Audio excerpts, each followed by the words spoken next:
ہندوستان پر ایک وقت آیا کہ انگریزوں کے سامنے حکمرانی کے لیے اگر کوئی رکاوٹ ہے تو وہ ٹیپو سلطان ہے۔ بالا آخر انگریزوں کی قسمت نے ساتھ دیا۔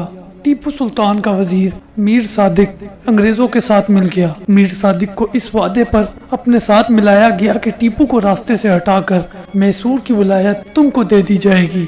میر صادق نے انگریزوں کے ساتھ ہر ممکن اور ہر طرح کا تعاون کیا، اور جب انگریزوں اور ٹیپو کے درمیان فیصلہ کن معرکہ ہوا تو میر صادق نے ٹیپو کی کمر میں اس انداز سے غداری کا خنجر گھونپا کہ قلعے کی دیواروں میں شگاف ڈلوا دیے تاکہ انگریز فوج قلعے میں داخل ہو جائے، اور ساتھ ہی قلعے کا دروازہ بھی اپنے چند ساتھیوں کے ساتھ مل کر کھلوا دیا۔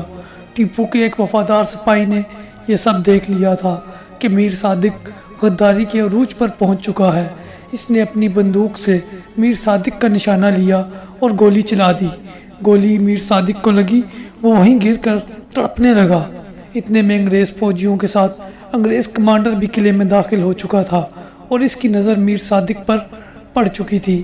وہ فوراً ہی میر صادق کے پاس آیا۔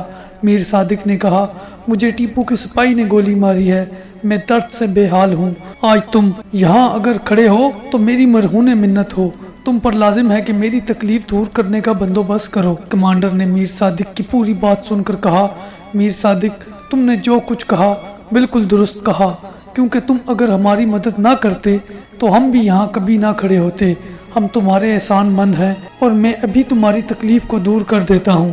اور اتنا کہہ کر انگریز کمانڈر نے اپنا پستول نکالا اور میر صادق کو گولی مار دی، اور اس کے قریب احتراماً کھڑے ہو کر اپنی ٹوپی اتار کر کہا، میر صادق تمہارا علاج بس یہی تھا، تم ہمارے دوست تھے، لیکن اس کے ساتھ ہی ساتھ تم ایک غدار بھی تھے۔ جس ٹیپو سلطان نے تمہیں عزت دی، اپنا وزیر بنایا، تم اس کے ہی وفادار نہ ہو سکے تو کل کو تم ہمارے کیا ہو سکو گے۔ قلعے کے اندر دو بدو لڑائی ہو رہی تھی۔ ٹیپو کی شکست یقینی تھی کیونکہ یہ شیر دل انسان لڑائی ہار رہا تھا، لیکن کچھ لوگ ایسے بھی ہوتے ہیں کہ جن کی غیرت و خودداری اور حق پرستی کی بنیاد پر ان کے دشمن بھی ان کا احترام کرتے ہیں، اور ٹیپو سلطان بھی ایک ایسا ہی مرد مجاہد تھا۔ لاشوں کے انبار لگنے شروع ہو گئے تھے۔ اچانک ہی انگریز کمانڈر کی آواز گونجی، ٹیپو، قلعے کا پچھلا دروازہ کھولا جا چکا ہے، تم خود اپنی بیوی، بچے اور اپنے اہل خانہ اور جتنا ساز و سامان اپنے ساتھ لے جانا چاہو لے کر پچھلے دروازے سے نکل سکتے ہو۔ تمہیں ضمانت دی جاتی ہے کہ تمہیں بخیر و عافیت جانے دیا جائے گا اور تمہارا تعقب بھی نہیں کیا جائے گا۔ اور اس وقت اس شیر دل مجاہد نے اپنی زندگی کا وہ جملہ کہا جو صدیوں بعد بھی بہادروں اور جام بازوں کی پہچان ہے، کہ شیر کی ایک دن کی زندگی گیدڑ کی 100 سال کی زندگی سے بہتر ہے۔ اور ٹیپو سلطان مردانہ وار لڑتے ہوئے جام شہادت نوش کر گیا۔ اس مرد مجاہد کی لاش سے اس کے فوجی لپٹ کر رو رہے تھے کہ آقا خود تشریف لے گئے، ہم کو بے سہارا چھوڑ گئے۔ انگریز کمانڈر نے شہید ٹیپو کی طرف دیکھا اور فخریہ کہا، ہندوستان اب مکمل طور پر ہمارا ہے۔ بات کرنے کا مقصد کیا ہے؟ دنیاوی اعتبار سے یہ ہے کہ میر صادق جنگ میں مارا گیا تو انگریزوں نے اس کی آل اولاد کو نواز دیا۔ میر صادق کی اولاد کے وارے نیارے ہو گئے۔ ٹیپو جنگ ہار گیا، اس نے زندگی بھی گنوائی، سلطنت بھی۔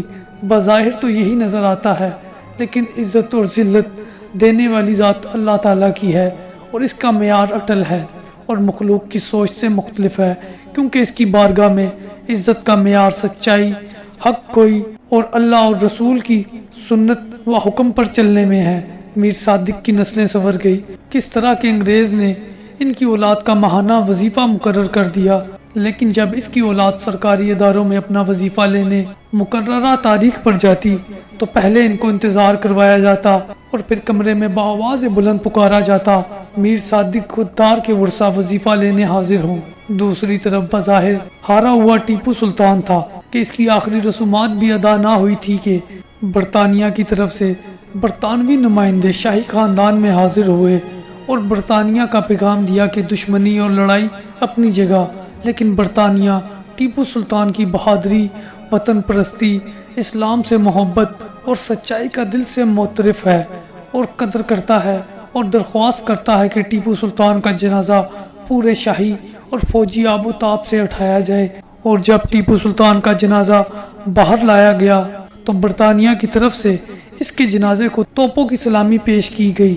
جن راستوں سے جنازہ گزرا، اس تمام راستے پر انگریز فوجیوں نے ٹیپو سلطان کے جنازے کو اپنی گردنیں اور بندوقوں کی نالیاں نیچے کر کے سلامی پیش کی۔ یہ تھا وہ شخص جو کہ بظاہر دنیا کی نگاہ میں ہارا ہوا تھا، شکست خوردہ تھا۔ دوسری طرف میر صادق کا معاملہ کچھ یہ ہے کہ اس کی قبر انگریزوں نے بنائی تھی۔ ویران بیابان جگہ، دور دور تک کوئی نہیں۔ قبر کے اوپری گنبد پر درجنوں چمگادڑوں کا بسیرا، شدید گھٹن اور غلاظت و بدبو کا راج ہے۔ بتانا یہ ہے کہ عزت اور ذلت کا معیار اللہ کی نظر میں کچھ اور ہے۔ مخلوق کی نگاہ میں وہ بڑا معزز جو کہ مالدار ہو، حیثیت و منصب والا ہو، لیکن اللہ کی نظر میں بڑا وہ ہے جو کہ تقوی والا ہو، جس کے دل و ذات میں اللہ اور اس کا رسول موجود ہو، چاہے وہ بادشاہ ہو، چاہے وہ ادنا غلام ہو۔ لوگ کہتے ہیں کہ عزت پیسے سے ہی ہے، تو حقیقت یہ ہے کہ دنیا داروں کی نگاہ میں ہی پیسے والا عزت دار ہے، لیکن در حقیقت اگر انسان کی عزت پیسے سے ہی ہوتی تو ہمارے سیاستدان اور حکمران جن کے پاس پیسے کی کوئی کمی نہیں، ان کا مذاق اڑانے میں کوئی بھی شخص آزاد نہ ہوتا۔